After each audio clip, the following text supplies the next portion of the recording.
is our honored guest, the esteemed Dr. Khalil Gibran Muhammad. Good afternoon. Good afternoon. Thanks for having me. Thank you for being here. I must say to you that this is indeed an honor and a privilege for you to sit and be with us here in the village of Wadley. So thank you for coming. Well, it's important, certainly, to connect to the young people in this community. If you would permit me, I'd like to begin by asking you to share with us just a brief biography of yourself. Sure. So I'm from Chicago, the South Side. I was born into the Nation of Islam, my grandfather, Muhammad. And certainly on my father's side of the family, it shaped everything about their lives. I came of age really in the aftermath of my grandfather's passing. I was 3 years old just after he passed in 1975. So his influence on me was more indirect through my father and grandfather than directly.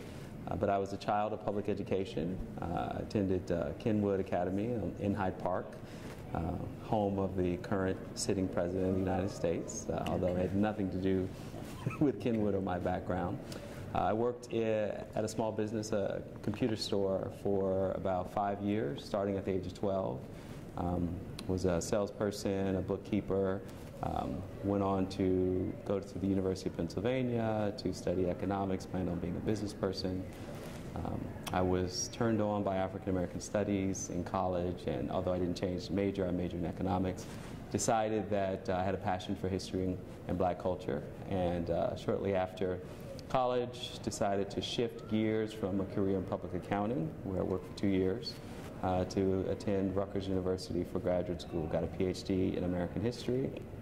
Graduated about, I guess now it's been about 8 years, and got my first teaching job at Indiana University in Bloomington, Indiana, where I taught U.S. history and African American history. For 6 years I worked there, and wrote a book called The Condemnation of Blackness, Race, Crime, and the Making of Modern Urban America, which unpacks the genealogy of ideas about black people as criminals today and really unearths how pervasive those ideas have been in shaping public policies like stop and frisk today. And shortly after my announcement of tenure, I was able to secure a position as the new director of the Shomburg Center for Research in Black Culture here in Harlem. Been there for 2 years. You asked for a biography, right? One of the reasons that we've asked you here is that oftentimes young ladies and young men in the village of Wadley don't have the opportunity to see men and women of substance, especially men and women who look like them. Mm-hmm. And that is one of the crucial reasons that we've asked you to be here. We would like to think that when these young ladies and young men can, metaphorically speaking, touch brothers and sisters, that will inspire them. Mm-hmm. And if you would permit me just to kind of get a little personal with something that happened to me this morning, and it was quite disturbing, and it isn't what I had intended to begin with, but I'd like to share it with you because I'd like you to share some of your responses to what I'm about to say. Oftentimes, there are individuals who say that we are in a post-racial America. Mm-hmm. And most of those comments are prompted because of course, the election of President Barack Obama.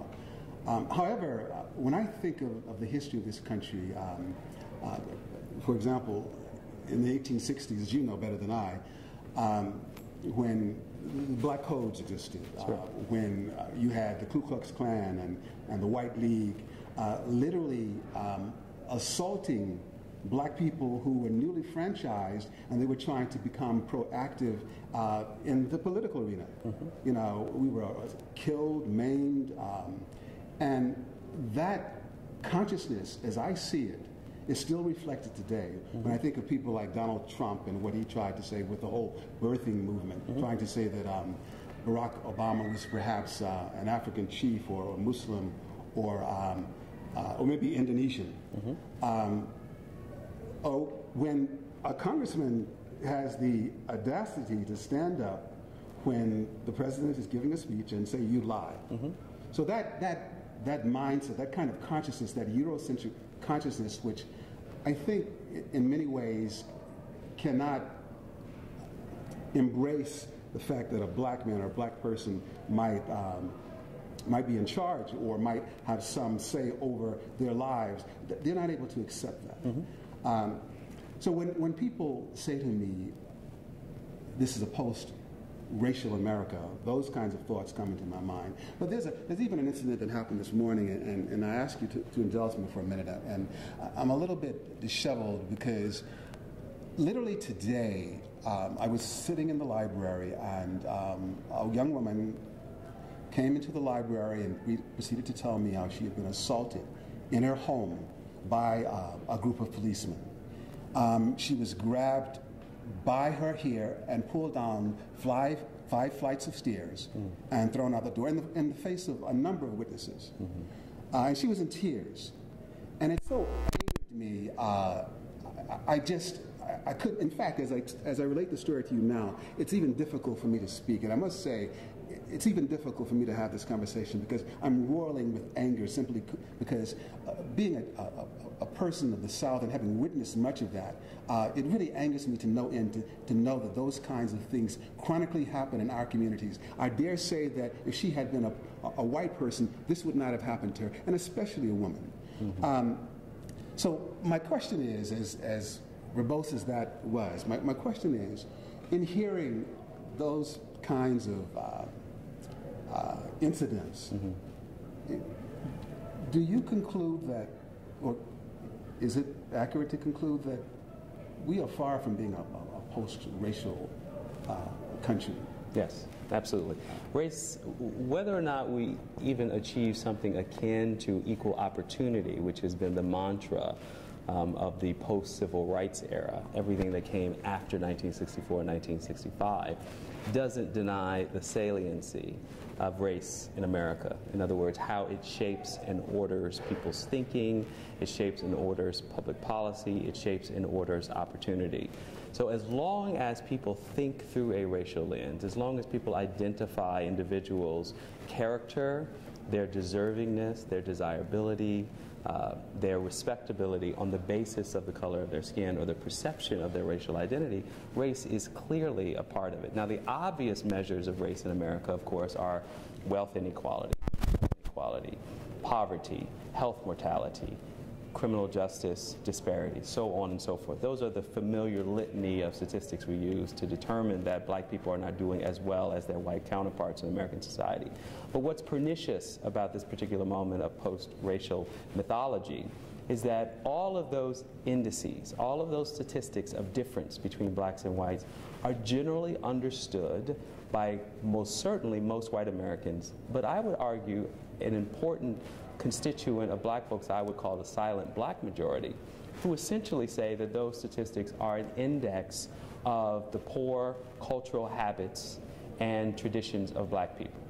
And they come out like this: pathologies of bad behavior, lack of investment in parenting, lack of commitment to education, so on and so forth. So the world understands racial inequality not so much as a reflection of racist oppression or institutional racism, as you and I do, to be clear, but as a reflection of cultures of poverty, which is an old trope. We heard it very clearly in the context of the Republican presidential debates among all the Republican candidates. So even the trope of Newt Gingrich saying that black people don't see enough working people in their community, and therefore we need to put black kids to work as janitors in their own schools so they learn the value of work. Or that Rick Santorum saying that he's not going to coddle black people with welfare because he wants to give them an opportunity society. Or Romney saying on a videotape that the 47% of Americans are takers as a euphemism for black people simply looking for welfare handouts. So these mythologies are predicated or premised on a basic idea that America has done all that it can for black people, and where they fall in the hierarchy of American society is a reflection of their own proclivities to bad decision-making, lack of long-term investment in their future, rather than American society. You know, I was having a conversation yesterday with a colleague, and she was quite adamant in saying that we are responsible. We, at this point in our history, we are responsible for the conditions that we experience. Silent black majority. Precisely. Mm-hmm. They're saying that she's saying that we're responsible for the pathologies that we act out, that we unfortunately are responsible for the crime, we're responsible for the lack of quality education, we're responsible for... I just said all right. Gotcha. Okay. And I couldn't convince her that, you know, that isn't the case at all. Mm-hmm. And looking at those kinds of attitudes through the lens of your book, mm-hmm. The Condemnation of Blackness, what can I say to her that will perhaps help her to broaden her perspective, sure. and be open to absolutely. Kind of things? Absolutely. So at the dawn of official Jim Crow, which was initiated by the Supreme Court decision Plessy versus Ferguson, which most people know about, although young people have to be taught that continuously, there was a groundswell of support for the ideology of Booker T. Washington, who became the most celebrated black leader of his time as a racial accommodationist. He gave his famous Atlanta speech. Now, black people have a very complicated relationship with Booker T and his legacy. Many of them praised Tuskegee and Hampton, where he came from, and other HBCUs that taught self-independence, self-reliance, so on and so forth. And that is something to celebrate with his legacy. But Booker T. Washington was very much a part of a founding articulation of a set of ideas that essentially said America had wiped her hands clean of racism, that the 13th, 14th, and 15th Amendments had guaranteed the political and civil rights of black people, and indeed, in the language of the Supreme Court decision, Plessy versus Ferguson, there is an explicit acknowledgement of political and civil rights, so that the doctrine that comes to be known as separate but equal, the equal part was precisely a recognition by the Supreme Court of those political and civil rights. Translation, that any remaining work to address inequality in society, be it in education, be it in the criminal justice arena in an era of convict leasing and chain gangs, be it in health and mortality statistics in an era long preceded by Medicaid and Medicare opportunities or Social Security, for example, was all up to black people, that white people had nothing to do with it. And frankly, in almost all of Booker T. Washington's public pronouncements,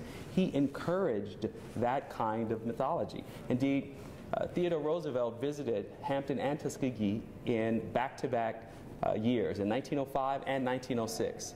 And he went before those graduating classes and said to black people, at the height of the lynching era, and I could not make this up, at the height of the lynching era, he said to future college graduates in 1905 and 1906, coming out of Hampton and Tuskegee respectively, that the most important thing that they could do as colored men, as graduates of those august universities in that heyday of Jim Crow, is fight the criminals in their race, because the criminals in their race were the worst enemies of their race. Not the lynch mobs, not the Klan, not the Bilbos of Mississippi, not the rabid racist Southern Democrats who went on even into the 1950s and 60s blocking civil rights legislation. None of them were the enemies of the race. It was black people themselves. So this ideology within us to blame ourselves is almost as old as freedom itself is in this country. And it has been encouraged, it has been commodified, that certain kinds of black voices get to speak for black people because they articulate rhetorics of black people are their own worst enemies. I'll give you another example. In 1898, just 2 years after Hampton, after Plessy versus Ferguson, Tuskegee kicked off a series of annual conferences. You could call them or make them akin to the former state of black America that Tavis Smiley used to convene over. This was a gathering of people like Du Bois and Kelly Miller and some of the foremost thinkers of the day, including Booker T. Washington. Well, in 1898, they got together at Hampton, and you know what the whole purpose and premise of the entire gathering was? Was to figure out what it was that black people were doing wrong in America in order to move forward. So that should teach us something about this is not the first time we've been in a post-racial mythology, because that post-racial mythology was precisely the precondition for Jim Crow America, which was to say, black people have no claim to go to school with white people. Black people have no claim to ride on buses with the same accommodations. They do have a claim to political and civil rights. And guess what? The articulation was, when they start to behave like white people, then white people will want to be next to them. But it was literally a self-contained system that ensured that those unequal opportunities would guarantee that they would never, en masse, have the same educational opportunities to compete on the same level. So what did it create? It created a class of exceptional black people who then represented American opportunity and the American dream. Not unlike today, where we have people that Eugene Robinson wrote about a couple of years ago in a book called Disintegration, who are the Transcendents, the Bob Johnsons, the Deborah Lees, the Oprah Winfreys, the Tiger Woods, the Obamas, who stand in as representations to most Americans as, well, my God, look at those people. Surely there's nothing wrong with America. And they look to the top, not at the bottom. And the bottom has actually done far worse since the civil rights movement ended. Wages have stagnated, opportunities have decreased. There are fewer black people going to college today, particularly black men today, than there were 20, 30 years ago. So this is all explained through an ideology that America has done all that she can do. So I actually think that part of the challenge of changing that mythology is educating the young people at the village of Whatley so that they don't walk in those same paths that others did, because it is a compelling argument. It's a compelling argument in America for people to blame themselves for their social conditions, because the rhetoric of individualism and the American dream is predicated on aspiration, not predicated on equality of opportunity. And so as long as we believe that we can achieve, America simply says, well, that's what America stands for, is the belief in the opportunity, not in the actualization of that opportunity. That's why the Tea Party has been so against what Obama's government represented, which was the threat of actually making real the promises of opportunity, not just the aspiration. You know, as I listen to you, I wonder how you were able to become the director of Shomburg, because oftentimes I wonder if brothers and sisters who have your perspective, if they can ascend, simply because one might consider what you've said, you know, radical or out of sync with America's ideals and goals. So I'm still trying to figure it out myself, okay. But I'm going to ride this pony until she stops running. And I must say, if I can be candid with you, when I knew that you were coming, notwithstanding what happened immediately prior to your coming, I was a little bit, I've seen you on a number of occasions, I was just a little bit concerned, not because I thought you would be inauthentic. I just thought that perhaps the kind of candor that you're expressing now may not be as tangible, because what we want to do with these young people is precisely what you are exemplifying. You know, Maya Angelou says we define ourselves in relationship to our heroes and our sheroes. And I'm not from New York. I grew up in Augusta, Georgia. I remember as a young kid my mother going to pick cotton in a cotton field, and I'm hanging on to her skirt tail.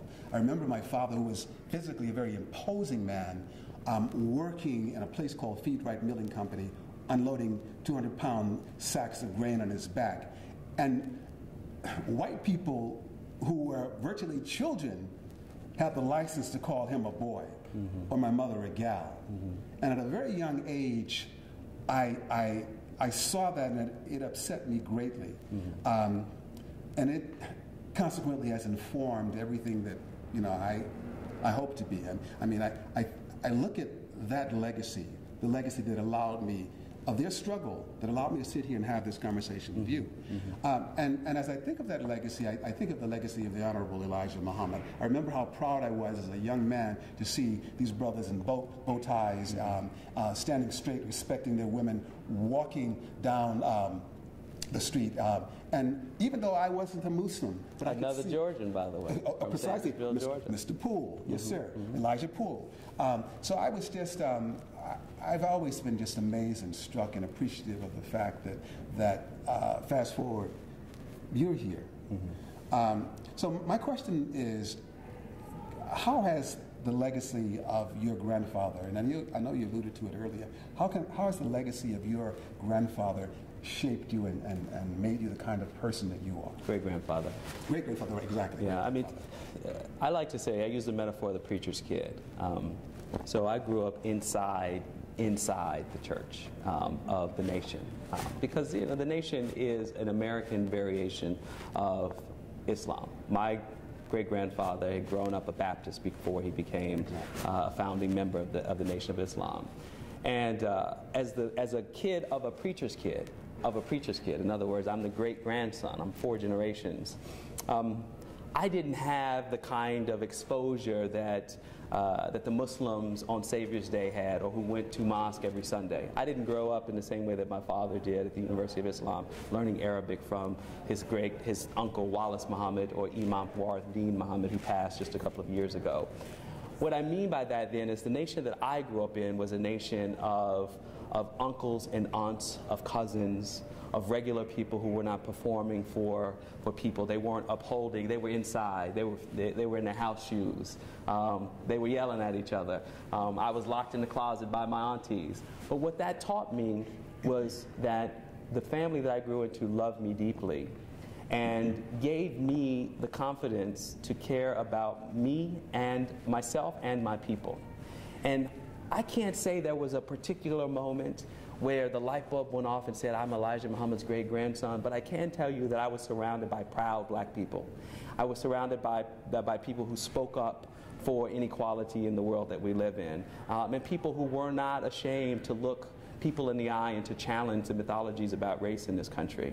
No one was indoctrinating to me. I wasn't picked out as the chosen great-grandson who would one day do great things. But I was exposed to proud people who cared about the world that we live in. And that came from both my mother and my father. I regret the fact that I had to interrupt you, but there are a couple of other questions I'd like to pose. Sure, because sure, the bell is going to ring in just a minute. Oftentimes, the discipline of history is kind of like cast aside or marginalized in preference for math and science. Mm-hmm. What role do you think history plays a crucial role in the education? Are you kidding me? It's absolutely essential. It is the starting point for all knowledge. If young people knew the history of math, they would like math much better. If they knew the history of science, they would know and understand and appreciate science much better. We have to educate the whole child, not just the child that we think is going to one day be an engineer or be a scientist. Because the truth is, education is the basis for humanity. It is not the basis for a job.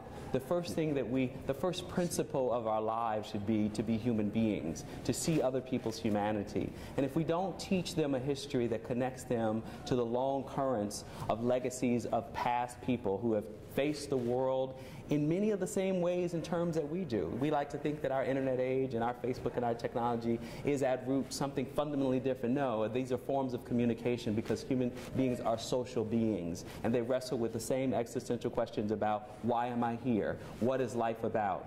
And the more that we move away from history, the more we strip our own kids and many children in this country from the basic building blocks of both humanity and citizenship and human rights to think and to feel and to show compassion for others. That's what history teaches you, because if you understand the terrible things that human beings have done to each other over millennia, then people will be a lot more humble in the face of the challenges that we face today. It is not optional. It is essential to their growth. I have one final question because the bell is about to ring. And metaphorically speaking, I feel like I need to sit at your knee. But my question is this. Those young people that will see this tape, in conclusion, what can you say to them? How would you advise them? How would you encourage them? The young brothers and sisters who you are about to meet and in the larger village of Wadley face some pretty difficult circumstances. And I'm at a loss sometimes to even try and offer them any kind of succor, or just to kind of offer them some kind of assistance. What could you say to them? Well, the first thing I would say is to find their passion, to really think about what motivates them to get up in the morning. And whether it's video games or listening to music, that's all perfectly normal for a young person. I have a parent of 3 kids. But you have to think about those activities as part and parcel of a larger devotion to something. And they need to find that passion, and they need to explore that passion, and they have to read and write. They have to read and write, as I tell my 6-year-old, because you cannot communicate in the world without those basic literacy skills. The other thing that I would say is young people have to adopt a sense of political being at the earliest possible age. They cannot leave it to adults to decide their future fate, because the world that adults create now would be the world that they inherit and will spend the rest of their tireless adult lives trying to fix. Better now to pay attention to help to shape and change that world as it exists in the present, so that the future is a lot easier for it. I know that sounds abstract, but that means reading the newspaper. That means listening to debates about public education, listening to what people are saying about what's happening in the criminal justice system. Because one day you go from being 16 and 17 to being 20 and 21, and the world is a very different place in those two contexts. Some of our kids grow up even a lot earlier. So read, write, be political beings, find your passion at the earliest possible date. It will shape and influence the choices that you make in your life. Dr. Khalil Gibran Muhammad, sir, I thank you for being here, and hopefully we'll have you back. Yes, right, my pleasure. Thank you.